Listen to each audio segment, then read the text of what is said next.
Hello, everyone. This is Philip, and we are going through some memories of our 15 years of Restore Haiti. And I have three incredible guests with me today. If you want to introduce yourself.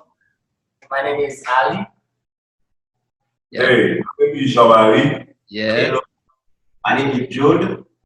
What was your first memory of when we came down in 2005?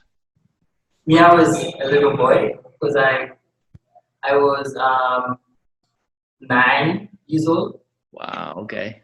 My first thought was like every time we have seen Americans come in Haiti, we thought that we have a problem and they come to help us. So that was our first thinking. At that time, I was about 18 years old. So when you guys first came to Haiti, my first thought was, anytime I see American, maybe they come to help other people. Did you ever think that 15 years later you would be the main driver? I didn't think about that thing because, before I know Christ, I didn't have any hope something can happen in my life. But in 2003, when I accepted God in my life, I said, maybe anything can happen, but I didn't say, now I won't be the driver for Restore 80. I didn't have that in my mind. What about you, Jude? The first time I felt there was hope because the American people love help. I know that for a fact, so I saw hope for the young. Yeah, that's good. What do you feel the biggest change has been in the last 15 years in your eyes? So for me, it's like very clear. Before that, many kids won't be able to go to school because their parents couldn't help them. So when we saw Haiti start, because you guys were starting so little. So when that started, I said, maybe there will be hope. But, to get here after 15 years, I see many change. Many kids go to school, many of them going to university.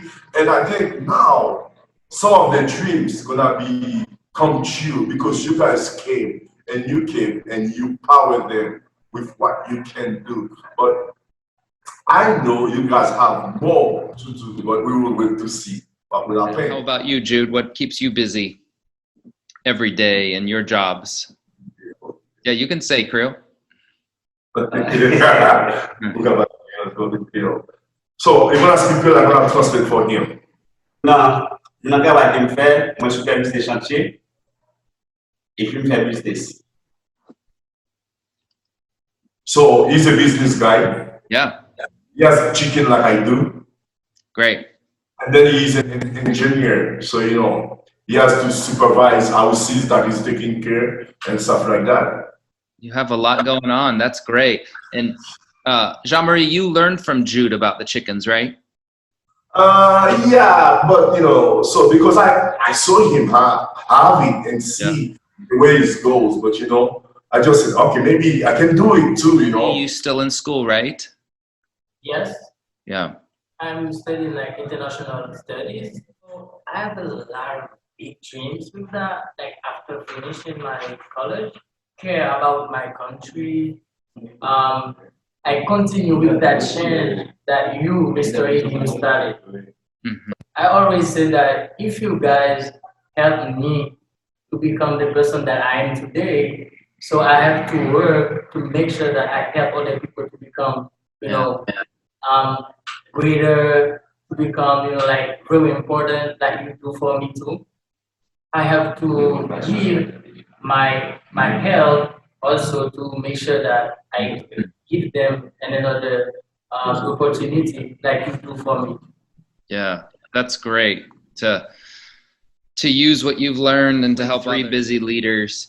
I know you have family you look after, you have jobs you're looking to start, which is a little harder than in the US so just go get a job like you said, you just learn and you go do it. And I know all of you are involved in your church, which is wonderful. Is there anything you'd like to close our conversation with about what you could see the next few years be like for Haiti, restore Haiti, you know, the community? It was really helpful for some families, like helping them building houses for families. That was like very important because there are some families, they have like 5 kids and maybe Yeah. 10 kids and they just live in one room so it's very sad. But if you guys can come up with that plan again, that will be awesome.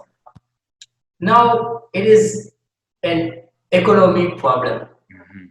So even the youth, they educate themselves, they have them to go to school, they have another spirit, you see what I mean? Yeah. But the problem is many of them get pregnant, some of the girls. So I think it's because the parents maybe cannot control them because they have like a lack of like financial problem issues.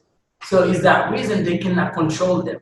Yeah. So right now I say if Restorative think about a program that they will help like the community like economically, you see what I mean? Yeah. So that should be helpful because even I educate myself, even I study very hard, but after that I need something to stand. You That's see right. what I mean? Yeah, that's our goal. That's what we've said for, we've done for 15 years, education, medical, and nutrition. And next, we want to figure out how do we get jobs. We have a new phase. We've got a lot of young men who aren't 9 years old anymore. So, well, great. Well, thank you so much for the conversation.